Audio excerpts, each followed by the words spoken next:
This series for September has been about hope. In a roundabout way, it's been about faith, because faith is created by our hope. So I want to kind of summarize some of the things we've talked about, share a few new things as we conclude this series.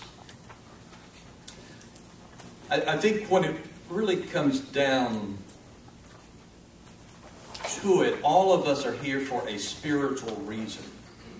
But it's easy for us to get caught up in lots of other reasons because these other things grab our attention. And these are things that you've heard about and we've talked about so many times. Things like relationships. That's a biggie. Another one would be financial. That's a big one too. Another one would be jobs and careers. And so, see, that occupies lots of our attention. Perhaps education, school, I mean, that can do the same thing. Health, did I mention health yet? Health is a big one. And so, see, those are the big ones that take a great deal of energy. And if you only have, say 100 points of energy a day, one of those could take almost all of that up. And so you would never really get down to maybe your spiritual reason for being here, about evolving and growing. And so it can really take up a lot of time. And so, we're not really materialistic in nature, but at the same time, what would be great is if we could stabilize all of those things. We could stabilize all of those, what I call structures, so that all of the things are functioning pretty well, and then we could give our attention to what we're really here to do.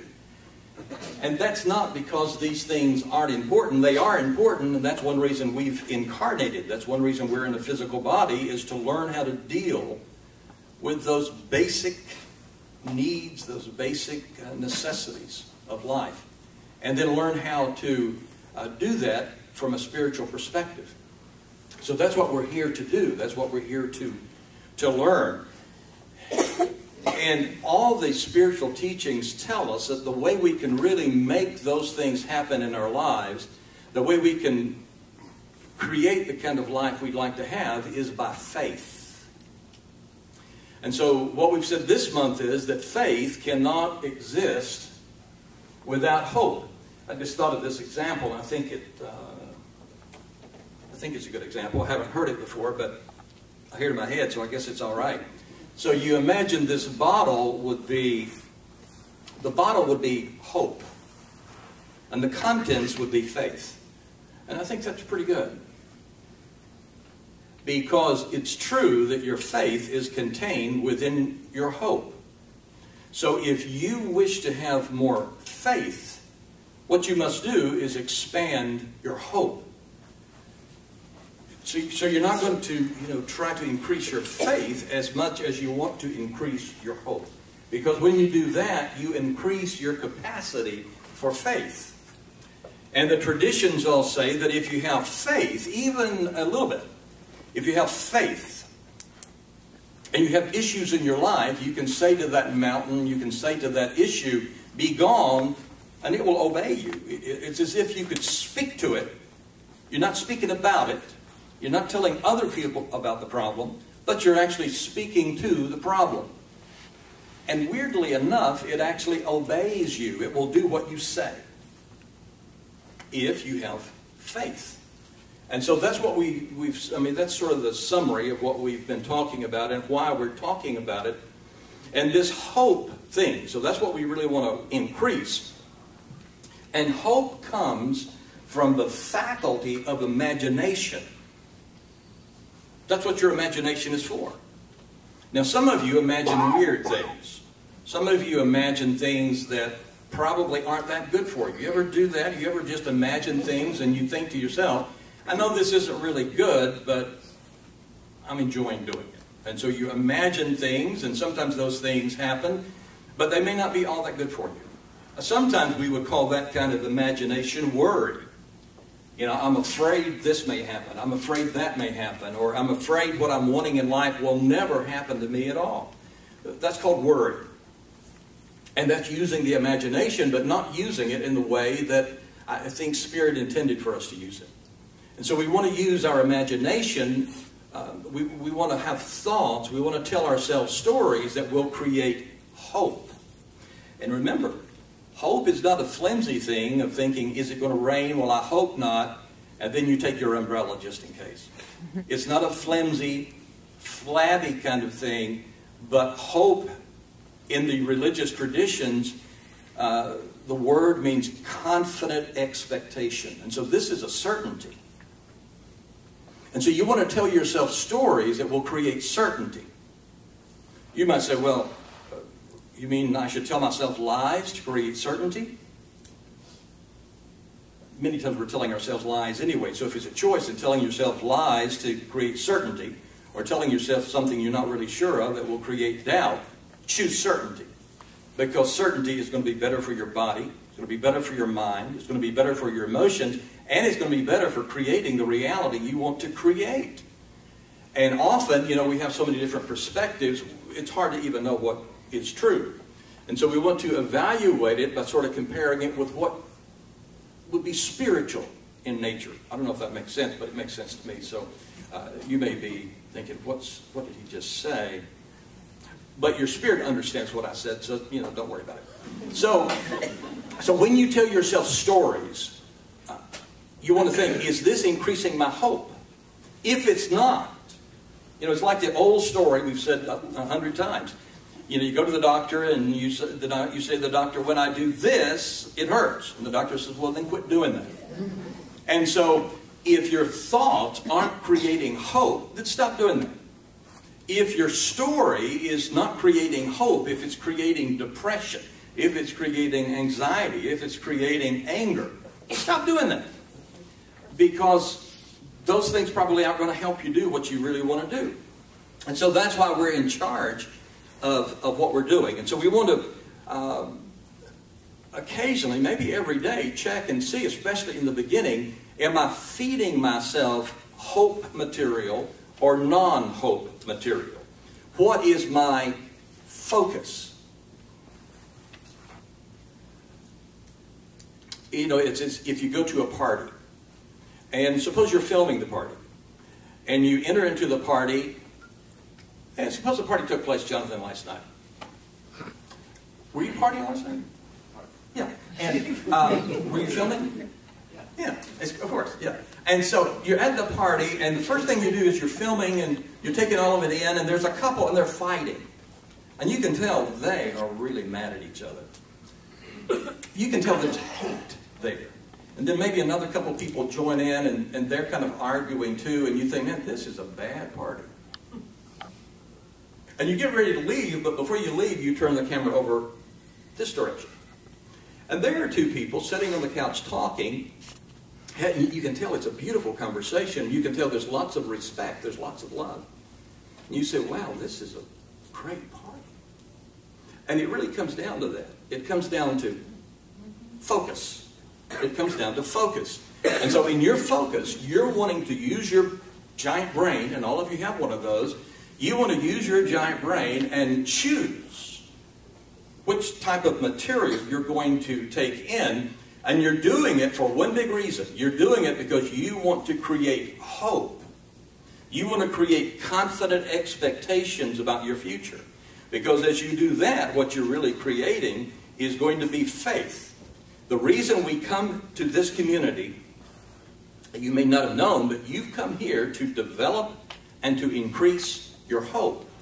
The reason you engage in meditation is to develop and increase your hope. The reason you engage in spiritual practice is to develop and increase your hope, which increases your faith, which leads to a life that is enlightened, or where there's more peace, or where there's more joy, or however you want to think about it.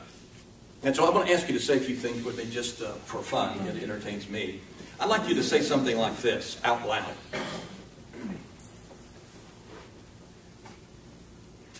I'm here today, and I'm going to bump into something good. I'm here today, and I'm going to bump into something good. I'm going to see something. I'm going to see something. I'm going to hear something. I'm going to hear something. I'm going to touch something. I'm going to touch something. That's going to give me an idea. It's going to be a good idea. It's going to be a beautiful idea. It's going to be a beautiful idea. I want you to come here expecting something. Come here expecting. When you're going to the picnic and you're talking to people, be expecting something. Be expecting something good. In fact, I'm going to ask you to say this. I am expecting. I am expecting. Ladies, we're a little nervous to say it, of course. But we're expecting. We're expecting, and that's a good word, because if someone is pregnant, they're expecting something. And so all of us, in a sense, want to be spiritually pregnant because we are expecting something. We're expecting something good to come into our lives. You know, I also mentioned that hope. Marsha, we doing okay? Hope, we mentioned, the word itself means, in the Hebrew language, means to stick your neck out.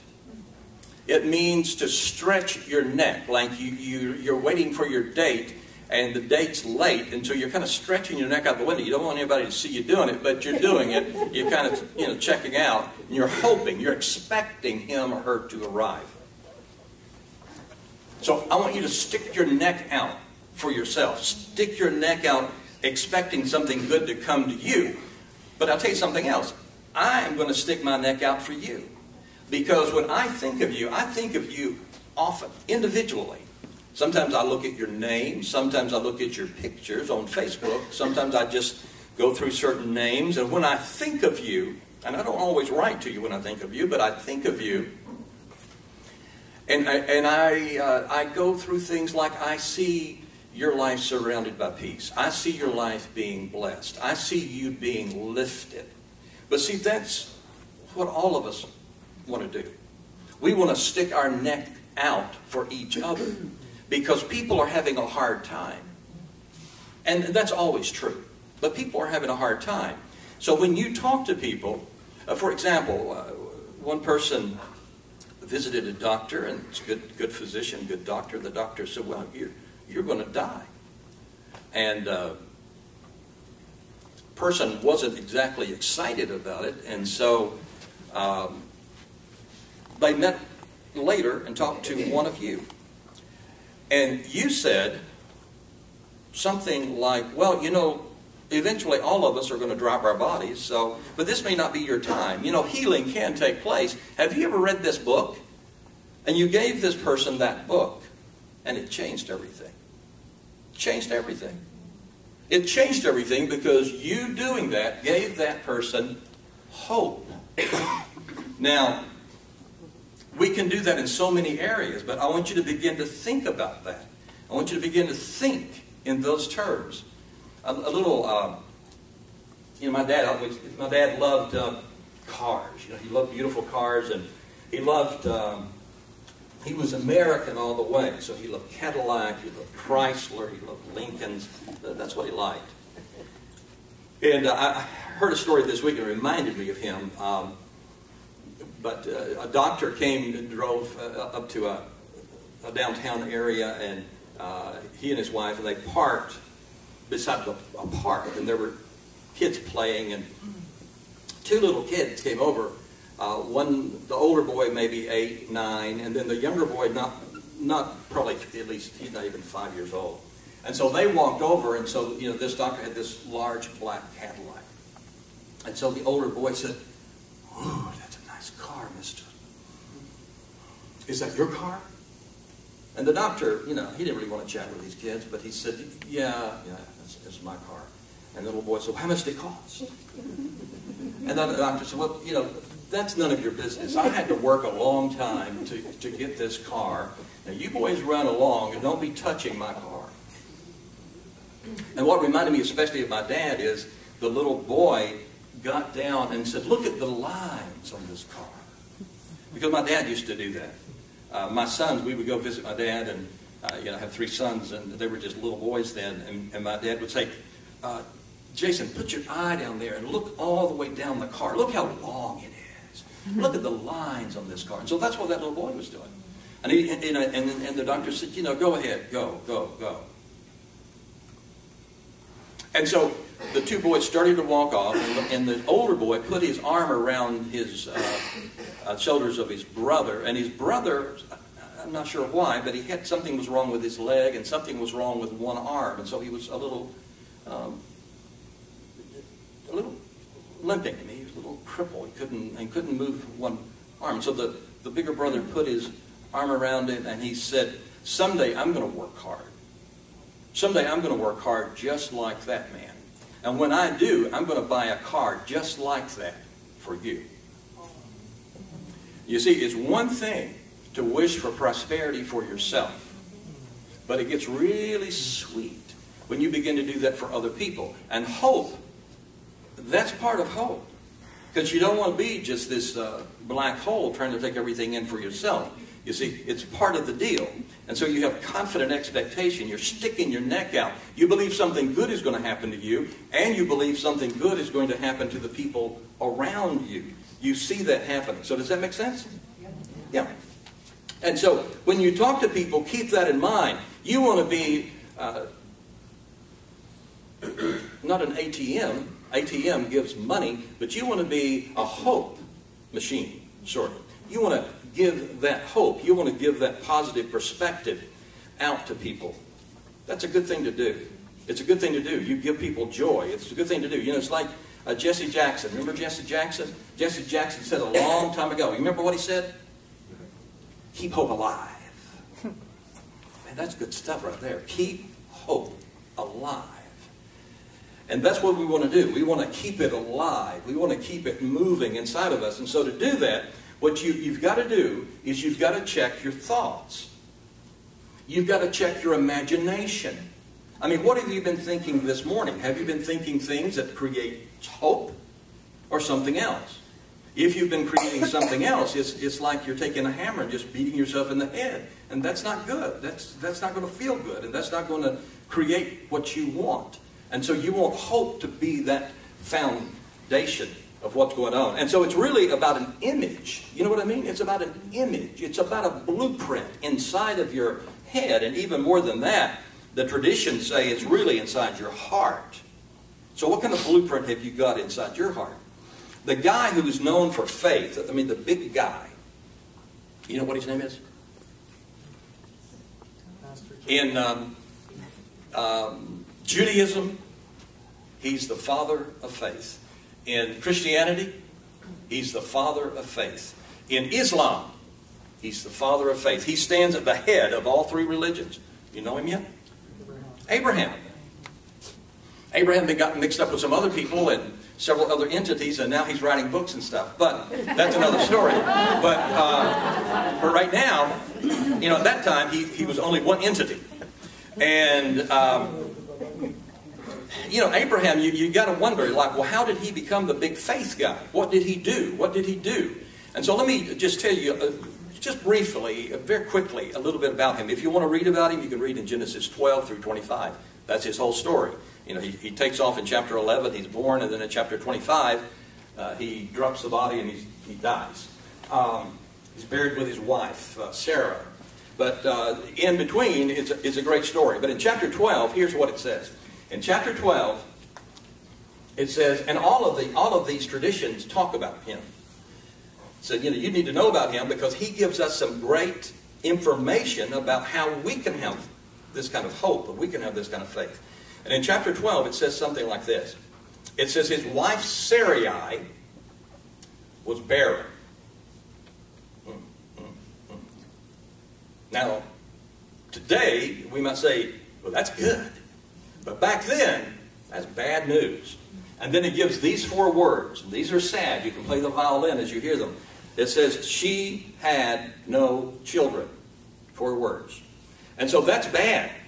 And so the mythic story we read here, to illustrate what faith is about, has God coming to him saying, hey, I'm going to make you into a great nation.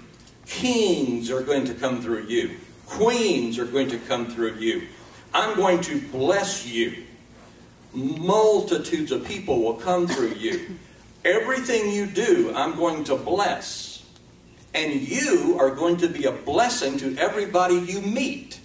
See, that's cool. And whoever is nice to you, I'm going to give them a double blessing. See, that has some political implications even today with the United States, I suppose. But he says you're going to have to do something. If you want all this blessing, you're going to have to do something. And so what you have to do is, number one, he says you're going to have to leave your home and go where I tell you to go. So the first thing he said is you've got to be your own man. You've got to be your own woman.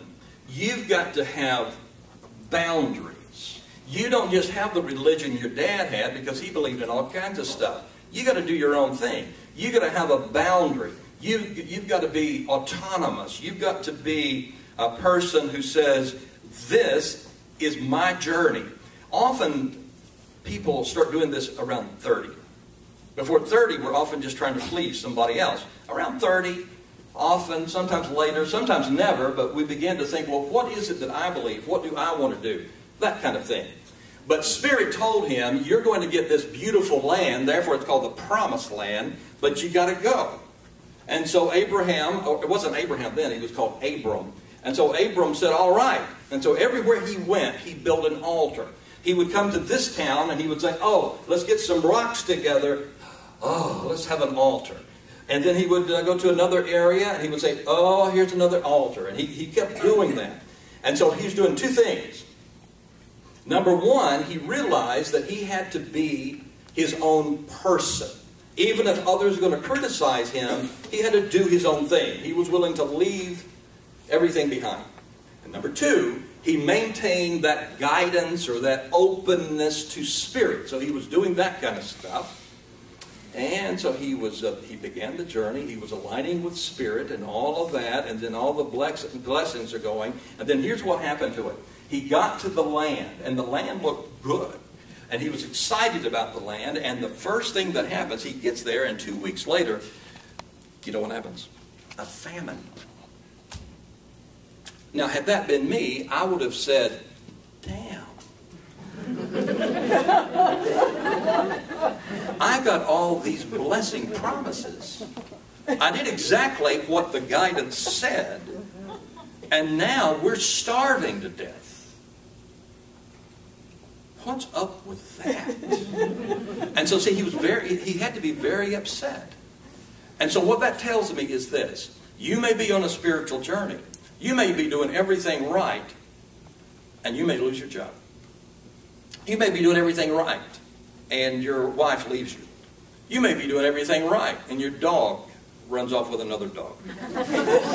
You may be doing everything right, and you may lose your hair, and there's no cure for it. So what does that mean? It means that's just part of the journey. And so this guy was doing everything right. He's a father of the faith. I mean, he's got, father of the faith and neon signs over his tent. He's the big guy. And yet there's a famine. So what did you do? He goes down to Egypt. And when he gets down to Egypt, he says, I need to stay here for a while. And then he says, are you enjoying this story, okay? Yeah. Because it gets really juicy right here. He's about to Egypt, and he looks at his wife. Now, if I'm not mistaken, he's 75, so she's about 65, but she is one hot woman. She's hot. And he says, Sarai, you are one hot woman. And if the Pharaoh sees you, he is going to steal you away from me, and he's going to cut my throat. And I don't want to die, honey. So let's just tell everybody you're my sister. And that way they won't kill me. And she said, yeah, but then if I'm your sister, he might take me and put me in his harem. Well, let's not worry about that. I just don't want to get killed. Now, does that sound like the father of faith? I mean, see, that's not good. Even I wouldn't do that. And so that's what he's doing. And so then he gets there, and sure enough, Pharaoh says, who is that woman? Bring her over here. And he puts her in the harem. And the night comes where he's going to greet her in the traditional Egyptian way.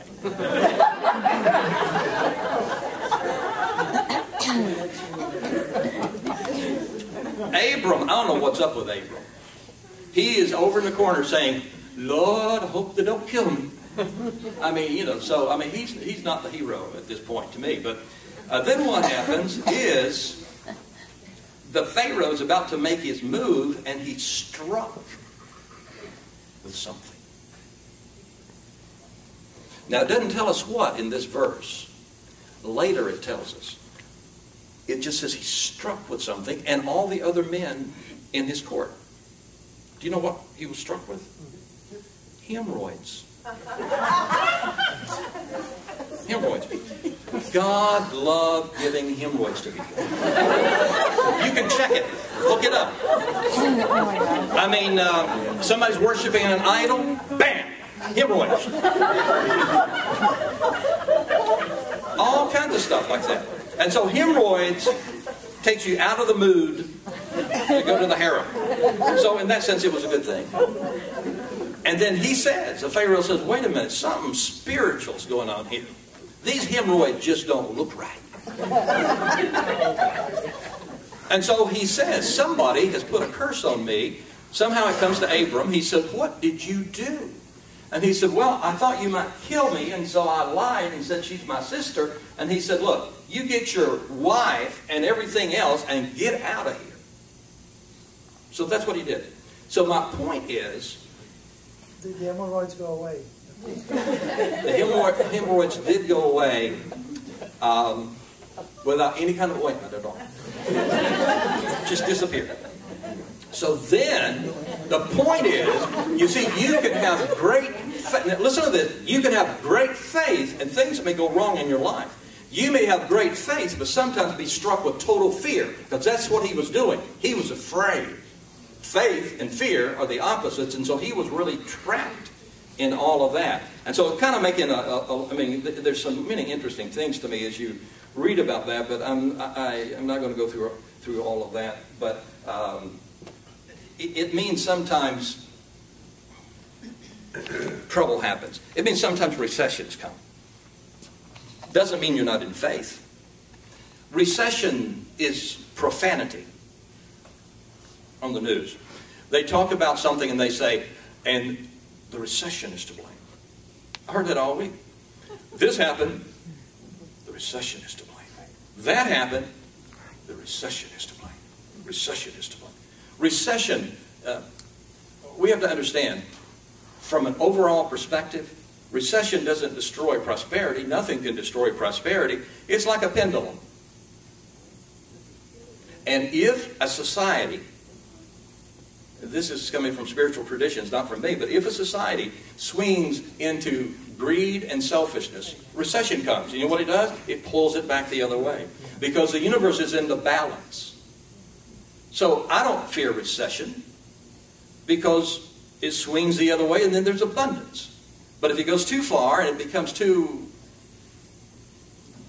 much greed, it moves the other way. So that's how life is, like this. Because you have faith doesn't mean life is going to quit swinging. And so you have to know that. Some people think, oh, if I have faith, everything's going to be perfect. But in a sense, everything is perfect, but everything's sort of swinging. And that gives me the opportunity to tell you, like here, in this community, financially, you asked me to inform you. For this month, last month we were $10,000 behind, and it was the last Sunday. And you know how much came in that Sunday? $10,000. That's weird because how would anybody know? You know what I mean? So it equaled out that way. Well, now, this month, again, I mean, money's low, and so we're 95, almost 10,000, 95. And so, see, that's a lot. That's a lot. I think some people here don't have jobs. And so I would ask you to consider that. If this is valuable to you, then we have to pay our rent. And so you need to think about that and do what you can. But if you're in a situation and you say, well, I don't have a job, I don't have anything. Well, then, you know, just spiritually bless what's going on. I mean, you have to do whatever you have to do.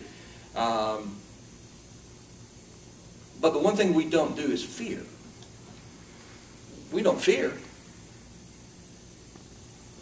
Things move like this, and all that money may be given today, and And in your bank account, things may be getting really low and maybe getting scary. And so this is when we practice these things. How do we practice? We realize I may be in faith, but there may be a famine. There may be a recession. I don't fear the recession. What I'm going to do is realize this is an opportunity for me to evolve. See, that changes everything. Well, why don't we have the money, Bill? Because this is an opportunity for us to grow. This is an opportunity for us to deepen. And so I welcome that, don't you? Whatever happens, I welcome. I mean, you could curse it, but that doesn't make any sense. You know, if you start cursing stuff, you know what will happen to you? Hemorrhoids. Just kidding about the hemorrhoids. And I don't really seriously think God was giving hemorrhoids, but I think the Pharaoh evidently thought God was a hemorrhoid God.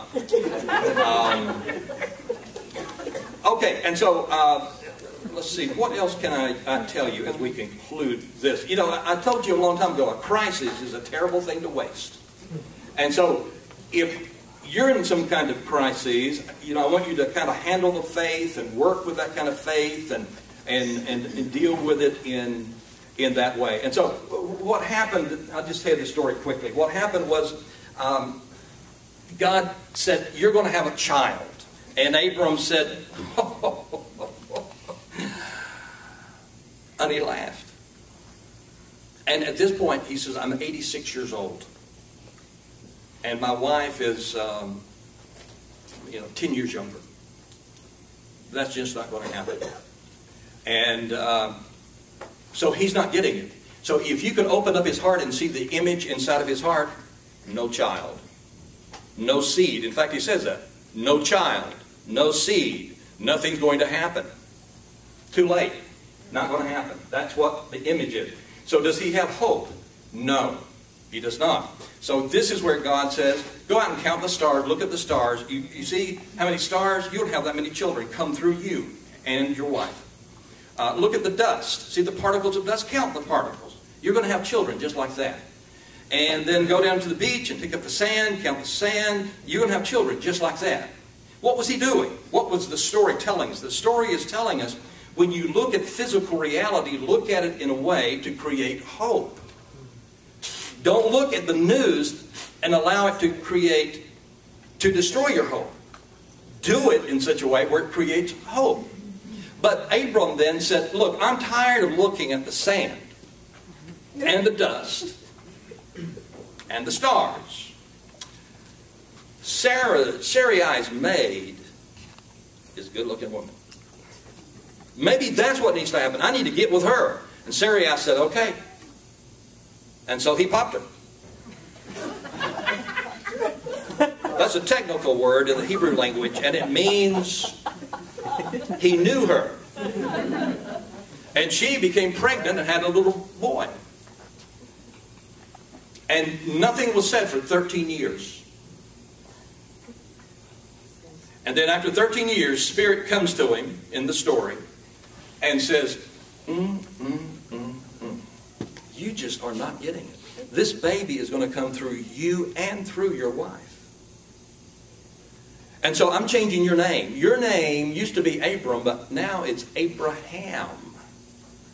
And it has nothing to do with pigs. Get it? Abraham. And you know what Abraham means? Father of many nations. And your wife, we're going to name something else too. We're going to name her, instead of Sarai, which I never liked that name. I would not name my kid Sarai. Is going to be Sarah. And it means mother of nations. So then that means in the morning he would say, well, mother of nations, are you going to make some breakfast?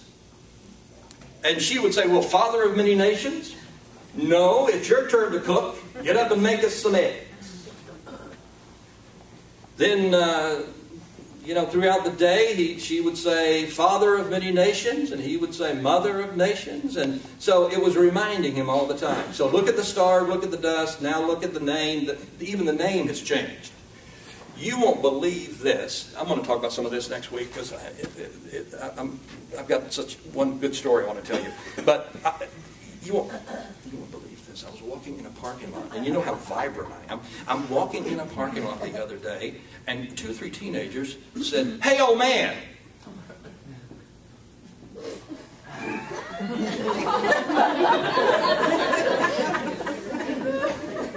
And I say to myself, "Old man? Who could they be talking to? There's no one else around." Now, do you think I turned around? No. No. You do not respond when someone calls you. Somebody says, "Hey, poor boy." Yeah? "Hey, loser."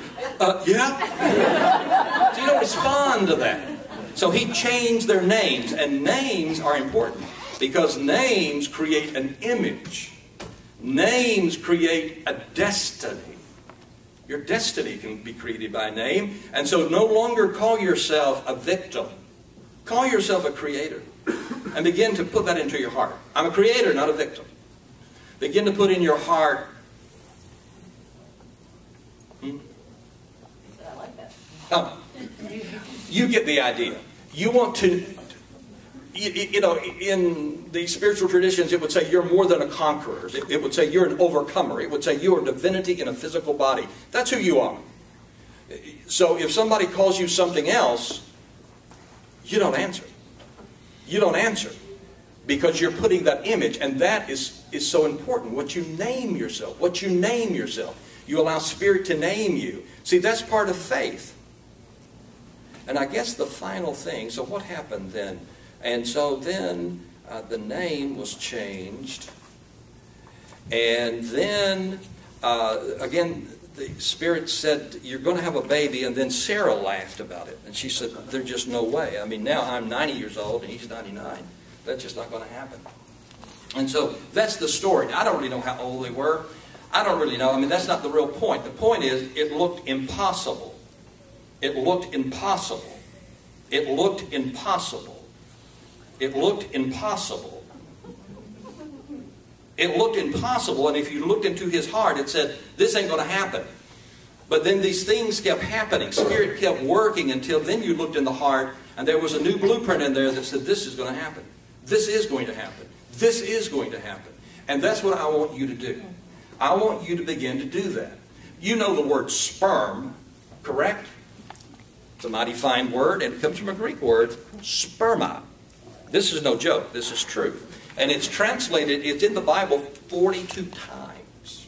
And it's translated seed. And most of the time it refers to a plant, a seed. So you are to take seed that creates hope and plant it in your heart. And then your heart will cause whatever you plant to grow.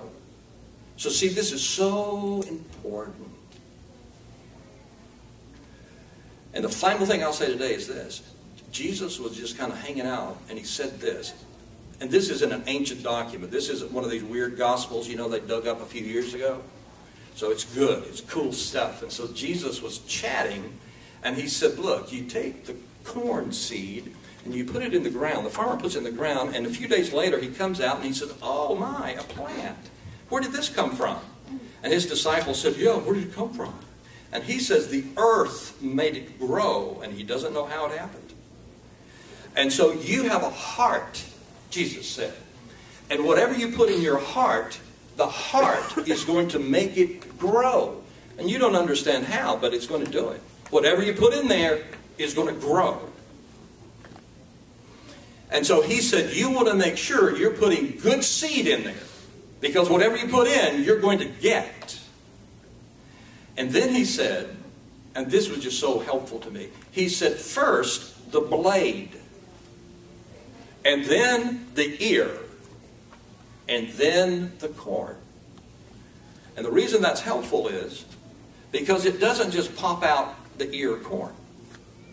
First the blade, then the ear, and then the corn.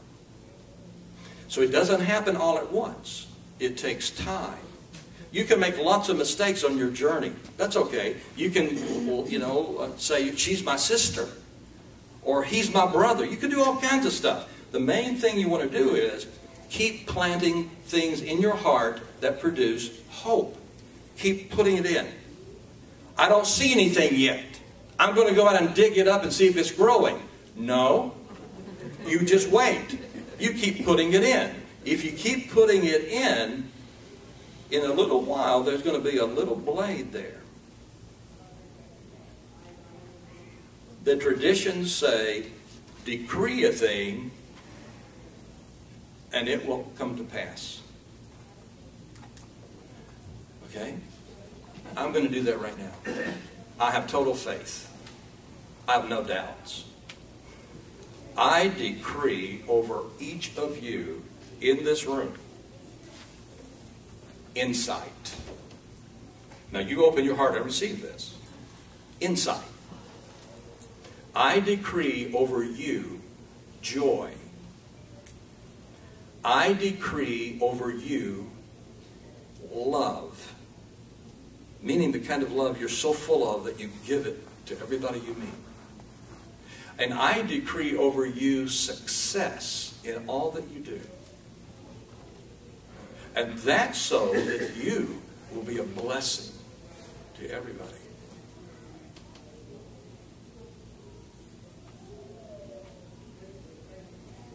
Your heart's accepting it? You can do the same thing. You decree a thing, it will come to pass. If you have faith. And you'll have faith if you begin to plant these little seeds. You plant it by saying, wouldn't that be nice? Well, this could happen. It's happened before. It's happened for a lot of people, and you don't have to be perfect. It could happen for me. It could happen for me. It's going to happen for me. It's going to happen for me. I'm so thankful for this. And now I'm just at peace. It's all just a game anyway, so now I'm at peace.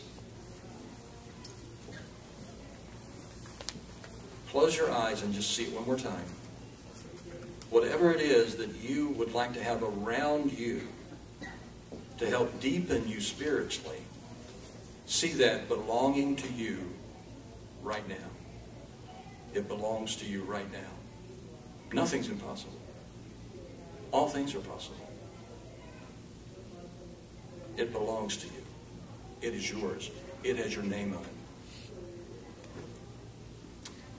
So it is. Thank you.